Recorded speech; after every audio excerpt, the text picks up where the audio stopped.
watched Tom Brokaw on the local news every night. And Tom, I'll confess now, I had a serious crush on you. And I always wanted to grow up and marry somebody just like you. And so, I was a news junkie as a little kid because we watched it every night at home. There was a contest in Boston at WNAC TV for a female sportscaster. I was a real sports junkie, and some boys in my class submitted me to participate in it. And all of a sudden, I get a call from WNAC saying, we would like you to come in and audition. What in the world is this about? And I went in and auditioned. I was in a newsroom for the first time. I was immediately hooked. Of course, they chose the news director's girlfriend for the job. So that was the first introduction to what the all-male news and sports world was about. I did the early morning radio news at the NPR station in Boston. It was located at BU. And I was, hello, everybody, it's 65 degrees. Today's forecast is sunny and cool. I got an internship at WBZ. I was working with a reporter there, and it was during the busing riots in Boston, and they used to call them the beeping bigot riots. And I'd go along with him, and we'd interview people. I learned a little bit about how to interview people and how to not let my personal opinions get in the way of a story, that everybody deserved representation, and their voice was as important as the next person's voice. And I sent my tape out to every station in the country, and every station in the country sent me a rejection letter. And I wallpapered my wall in my apartment bedroom in all my rejection letters.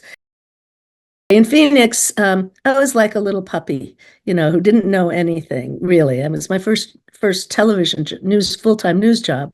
And I was a reporter, and I covered the art openings and the dog shows, things like that, to get my feet wet. And then Don Bowles, the investigative reporter for the Arizona Republic, was blown up, and it was a hit. It was a hit. It was a big news story, the biggest news story to come to Phoenix in years.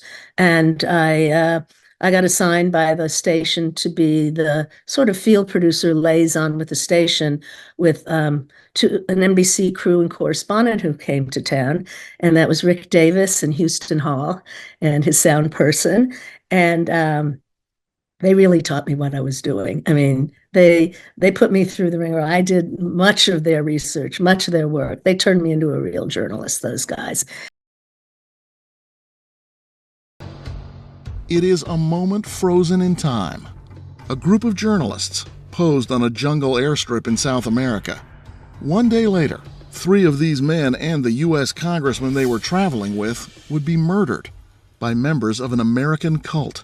A few miles away, hundreds of members of that cult would also perish in an orgy of mass murder and suicide. Details were very sketchy. We did not know what was going on, and there were our people there. It was our cameraman, our sound man, our correspondent, our producer, and these are my friends, And it's the first time I had to ever cover anything that was related to anybody I knew. And now I'm the kid running the bureau on probably the biggest story that this bureau has ever covered. We were all still crying, and it was bad. The rules were different. The men did not have the rule book to follow that they have today, and it's very serious, and it's very important, and it's not to be taken lightly by any man or any woman. But back in those days, you have to consider the time frame we were in and what women's roles were. If we were in a role, I felt that if I was in a role that was usually a man's job, I don't want the men around me to think I want to take their job. I just want to work with them. It's not my intent to take their jobs away. It's my intent to have the same rights and same equality. I didn't get paid as much as they did, but that was for the next step. I was glad to be there, to be at the party. The only sexual harassment I ever ran into, once in my career, and that was at NBC. He pushes the door open, and I pulled the door back closed, and I said, "What are you doing?" And he said, "I'm coming in, and you're going to let me in." And I said, "No, you're not. It's a late night, and I got to be up early. I got to be doing stuff tomorrow, and no, you're not coming in." And I'm first of all thinking he just wants to have another drink or something. And I'm like, Then I'm thinking, no, no, no, no, this is not right. And I said, no. And he said to me straight away, he said to me, if you don't let me in and let me spend the evening with you, then I'm going to get you fired. And I'm going to make sure you are not here on the floor of the convention tomorrow. When the hashtag Me Too movement started, there were a number of young women who were young at the time who worked in the Washington Bureau. Oops, I guess I spilled some of the beans on that.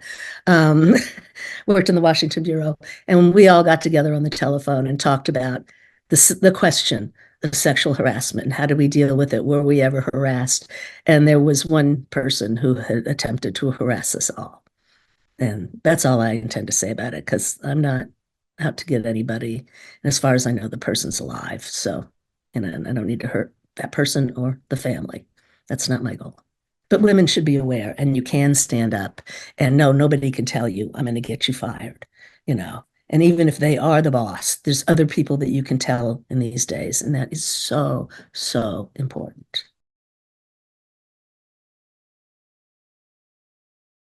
And I said, well, one of these days the Berlin Wall is going to fall. And we should go and do what Peter Jennings did in the Middle East. Why don't we take all the NBC resources to Berlin and to Germany and to do so that we own the story, so that when we find out that the wall is going to open, we'll have the contacts, we'll have the tracks will be laid, we'll know exactly what we're doing. The whole network was sending people across across all shows to cover the future of Germany. We're all set up to do nightly news from there. And just at the beginning of nightly news, the wall is opening, and I'm standing right next to the scaffolding with the people from GE and all the NBC people. We gathered there to watch the taping of the show.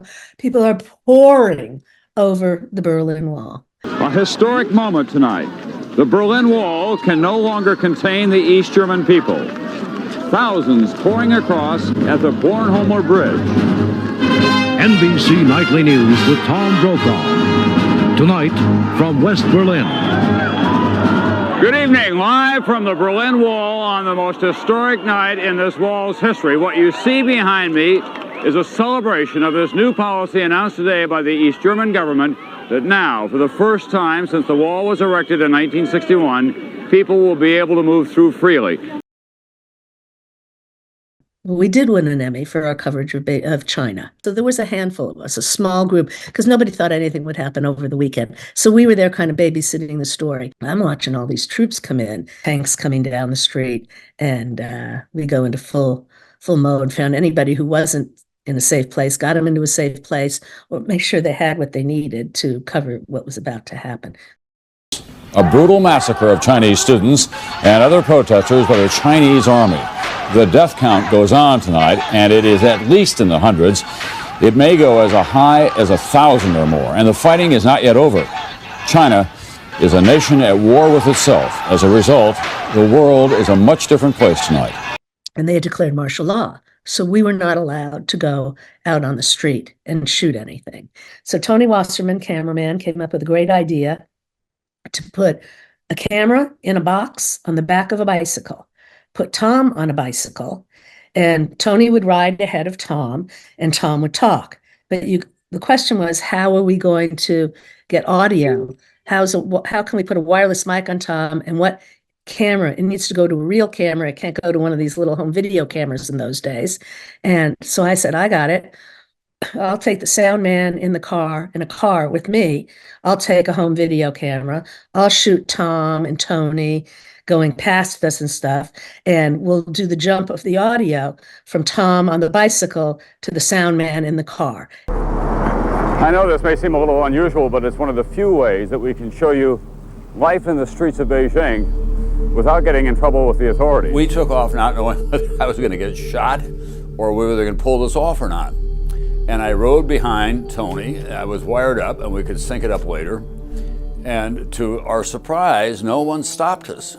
Only one Chinese bicyclist bicycled up behind Tony, reached to the box and tickled the lens, and then drove away. So that worked so well, I went on the air that night showing for the first time Tiananmen Square post raid by the government military.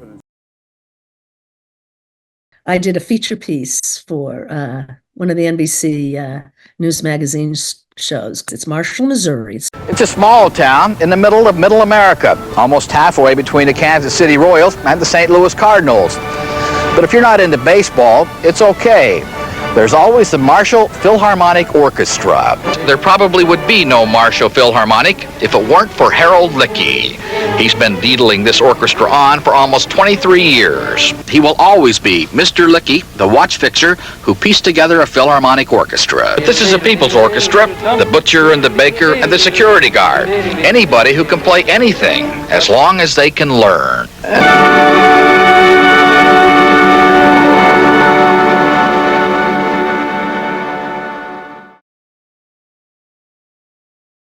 I said to our people, we know that Jackie O is sick and she's not going to live very long. We need to be prepared with an obituary. And I don't want it to be a crazy hard copy obituary. She's former First Lady. She was a lovely person. She deserves a lovely send-off.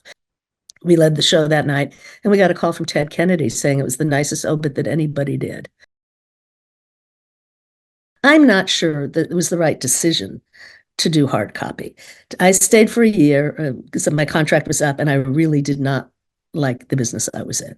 That was just not something that was my cup of tea. I am what I called semi-retired.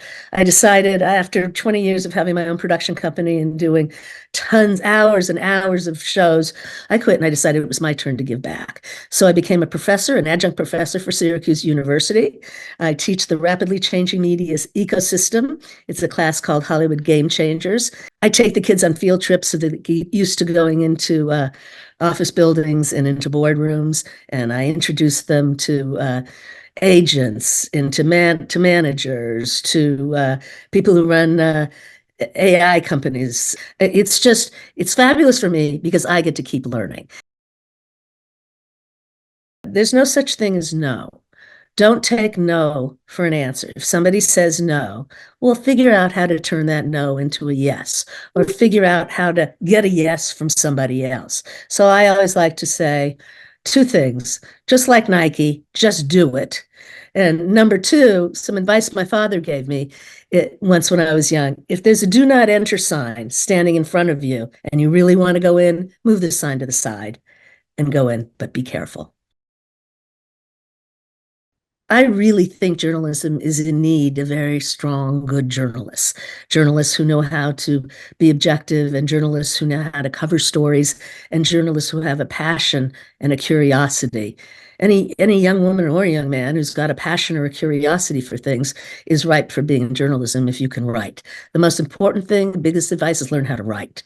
That's the most important thing. Anybody who has the curiosity and the desire to do it, it's fabulous. It's definitely a gratifying profession. You get a sense of you're giving back to your community. You're doing something. You're doing an important role for society. A story well told with a good beginning and an end. That's what it's all about.